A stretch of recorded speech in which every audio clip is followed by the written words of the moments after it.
Hi there. Yep, it's time once again for Story Time with Nonna. Today we have a really special book. This one is by special request from one of my very favorite adopted sons, Matty Zach. So, hi Matty. That's M-A-T-T-I, Matt. And of course his beautiful wife, Kate. So, can you guess which book it is? I think you can. Ta-da! Stellaluna! And look, it won an award too. Oh, never mind, that's not an award sticker, but I think it did win an award. Anyway, 25 years old. That's a long time. Stellaluna. Okay. Oh yeah, see on the back there's all the list of the awards and stuff. All right, so let's read about Stellaluna. Oh, and Maddie, I'm sorry, but I can't really be your Nonna because I'm too young to be your Nonna. Sorry. So, but you're one of my favorite adopted sons. So, all right, let's start reading Stellaluna. Stellaluna by Janelle Cannon. And there's a picture of Stellaluna. Stellaluna's a bat. She's hanging upside down there. Okay. Oh my goodness, let's read. And the book is dedicated to Burton H. Cannon and Nancy A. Cannon with love. See? Aw. I love the drawings. Aren't they great? All right. There's a beautiful picture. Aww. Okay. In a warm and sultry forest, far, far away, there once lived a mother fruit bat and her new baby. Oh, how Mother Bat loved her soft, tiny baby. I'll name you Stellaluna, she crooned. Each night, Mother Bat would carry Stellaluna clutched to her breast as she flew out to search for food.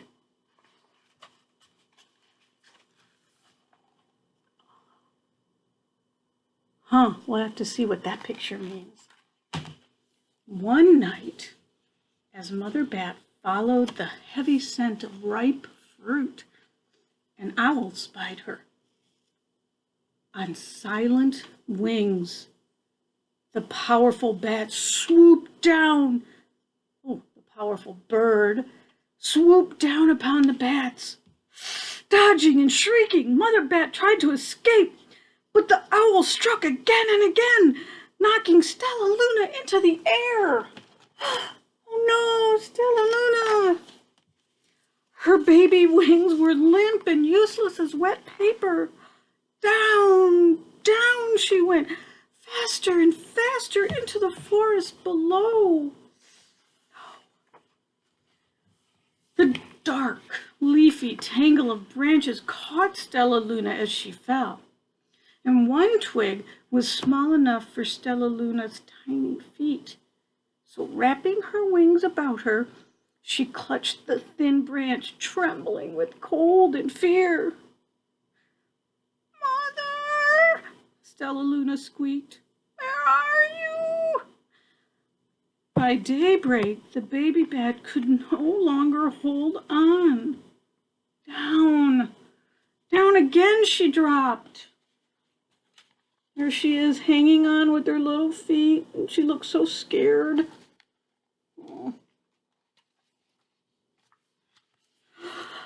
Flump! Stellaluna landed head first in a soft, downy nest, startling the 3 baby birds who lived there. Stellaluna quickly clambered from the nest and hung out of sight below it. She listened to the babble of the 3 birds. What was that? Cried Flap. I don't know. but it's hanging by its feet, chirped Flitter. Shh! Here comes Mama, hissed Pip. Here they are.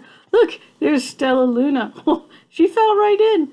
And there's the 3 babies. Would they say Flip?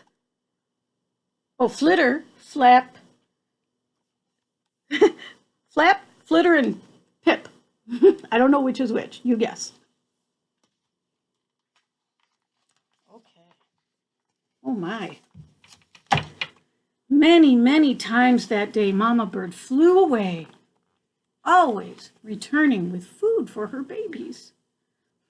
Stellaluna was terribly hungry, but not for the crawly things that Mama Bird brought.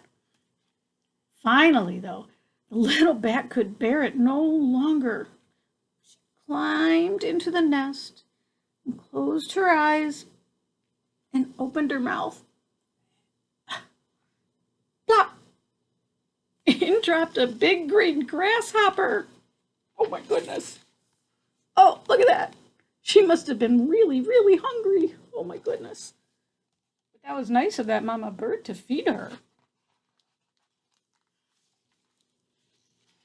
So Stellaluna learned to be like the birds. She stayed awake all day and slept at night. She ate bugs, even though they tasted awful. Her bat ways were quickly disappearing, except for one thing. Stellaluna still liked to sleep hanging by her feet. Once, when Mama was away, the curious baby birds decided to try it too. When Mama Bird came home, she saw 8 tiny feet gripping the edge of the nest. "Eek!" she cried. "Get back up here this instant! You're going to fall and break your necks!" Look at that. Oh my gosh. So the 3 baby birds were trying to be like Stellaluna. That's not how they're supposed to sleep. So Mama got mad and yelled at them. She was really just afraid they were going to get hurt. So that's legit. Okay. The birds clambered back into the nest, but Mama Bird stopped Stellaluna. "You are teaching my children to do bad things. I will not let you back in this nest unless you promise to obey all the rules of this house." Stellaluna promised. She ate bugs without making faces, and she slept in the nest at night, and she didn't hang by her feet. Stellaluna behaved as a good bird should behave. There she is. Oh, there's Mama Bird yelling at Stellaluna, telling her, "You better promise." Poor Stellaluna. But she did what she was told to do. All the babies grew up quickly, and soon the nest became crowded. Mama Bird told them it was time to learn to fly. One by one, Pip and Flitter and Flap and Stellaluna jumped from the nest. Their wings worked! Their wings worked! "I'm just like them," said Stellaluna. "I can fly too. Look, they're all jumping from the nest and flying. Aw, that's so cool." She's trying really hard to fit in with those other birds. Well, birds. Pip, Flitter, and Flap landed gracefully on a branch, and Stellaluna tried to do the same. It looks like she's struggling there. See, her feet are kind of grabbing here, and like she keeps going, and they're all just sitting there resting. Aww. How embarrassing. Look at her. Oh my goodness, she is struggling. Look, she's really trying hard. She just wants to be like the other birds. "I will fly all day," Stellaluna told herself. "Then no one will see how clumsy I am." See, there she is, pretty determined.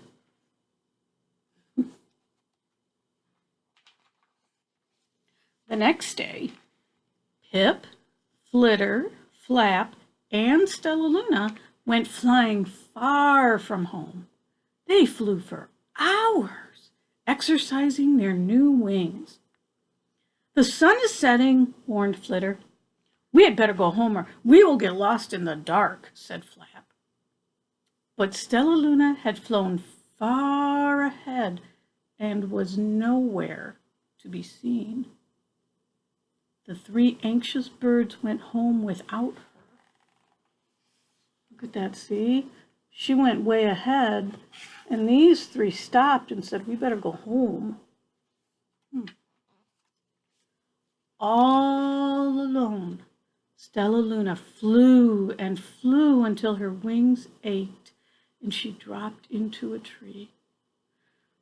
"I promised not to hang by my feet," Stellaluna sighed. So she hung by her thumbs and soon fell asleep. She didn't hear the soft sound of wings coming near. There she is. See, she's not hanging by her feet, but she's hanging by her thumbs. She was so tired. She just fell right asleep. "Hey," a loud voice said, "why are you hanging upside down?" Stellaluna's eyes opened wide. She saw a most peculiar face. "I'm not upside down. You are," Stellaluna said. "Ah, but you're a bat. Bats hang by their feet. You are hanging by your thumbs. So that makes you upside down," the creature said. "I'm a bat. I am hanging by my feet. That makes me right side up." Stellaluna was confused. "Mama Bird told me I was upside down. She told me I was wrong." Wrong for a bird, maybe, but not for a bat. There they are, the two bats having a conversation. So this must be Stellaluna, and that's the other bat.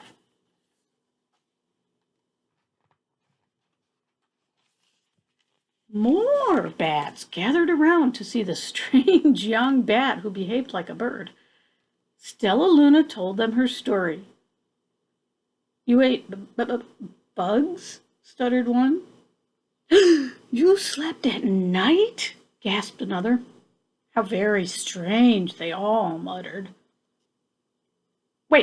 Wait, let me look at this child," a bat pushed through the crowd. "An owl attacked you?" she asked. Sniffing Stellaluna's fur, she whispered, "You are Stellaluna. You are my baby." Aww. Aww.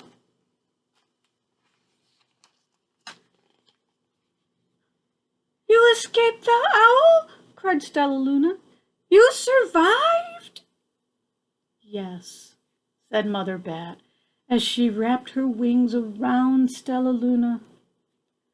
"Come with me, and I'll show you where to find the most delicious fruit.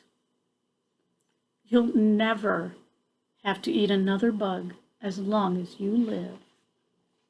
Aw, they're reunited, Mama Bat and Stellaluna.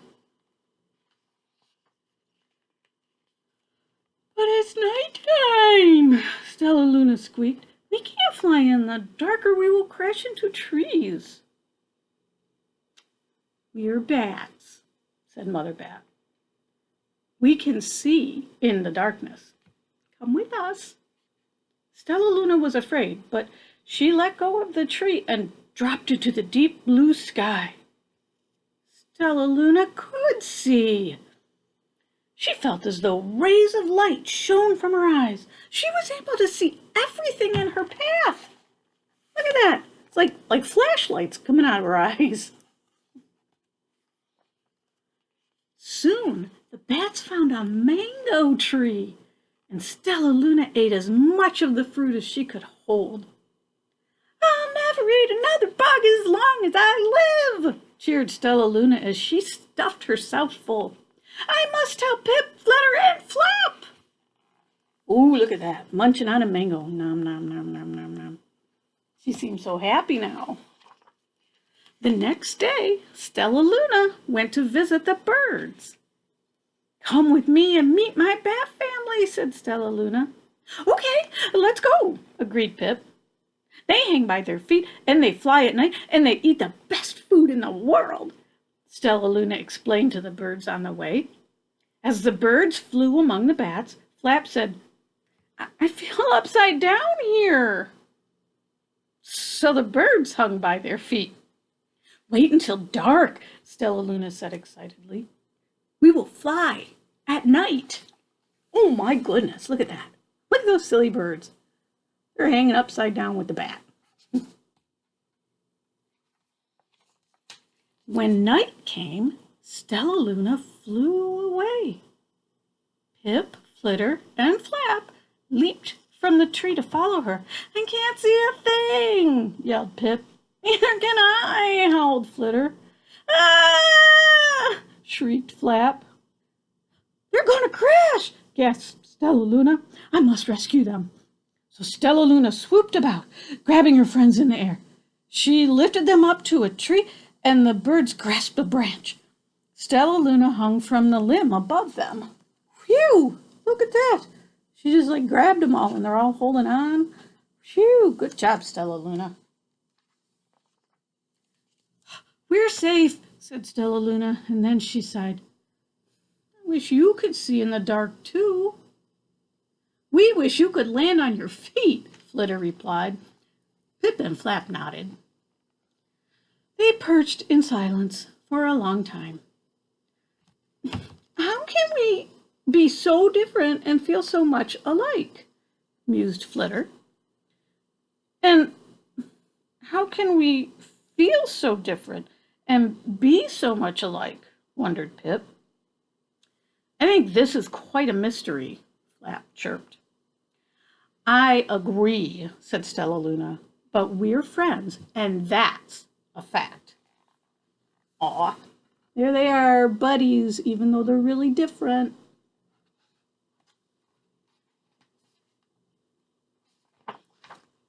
Oh, so that's the end of the story, but there's a whole bunch of information back here. Should we read that? Okay, I'll read it. This is information about bats. Want to learn about bats? I do. Okay, so first of all, did you know that bats are mammals? That's why it was so confusing between the birds and the bats, because bats really aren't birds, even though they can fly. Okay, let's read. Bat notes. Of the nearly 5,500 species of mammals on Earth, almost 1/4, more than 1,370 species, are bats. That's a lot. The only mammals capable of powered flight. The scientific name for bats is Chiroptera? I don't know. Hand wing. Because the skeleton that supports the wing is composed of the animal's hand and elongated finger bones. Most bats use echolocation in order to navigate in flight, avoid obstacles, and detect and track prey. Echolocation is a form of biological sonar, using sound to sense the world around you. There are over 1,100 species of echolocating bats, and they live in every climate around the world except the polar zones, so North and South Pole. Makes sense. Many eat insects, while others feed on fish, amphibians, reptiles, and even other mammals. Still, other echolocating bats feed on fruit or the nectar and pollen of flowers. Interesting. Some of the most famous are vampire bats, of which there are only 3 species. Vampire bats can be found from Mexico to Argentina, and they prey primarily on domestic cattle and native mammals and birds, from which they obtain blood meals through tiny bites, like mosquitoes, I'm guessing. only bigger bites. Contrary to myth, no bats are blind. So that blind is a bad thing? Not true. However, not all bats echolocate. I did not know that.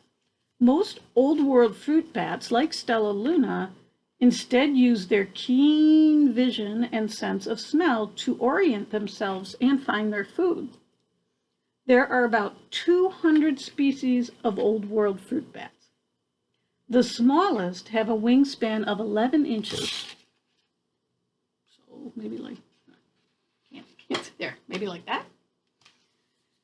And the largest, have a wingspan of nearly 6 feet. That's huge.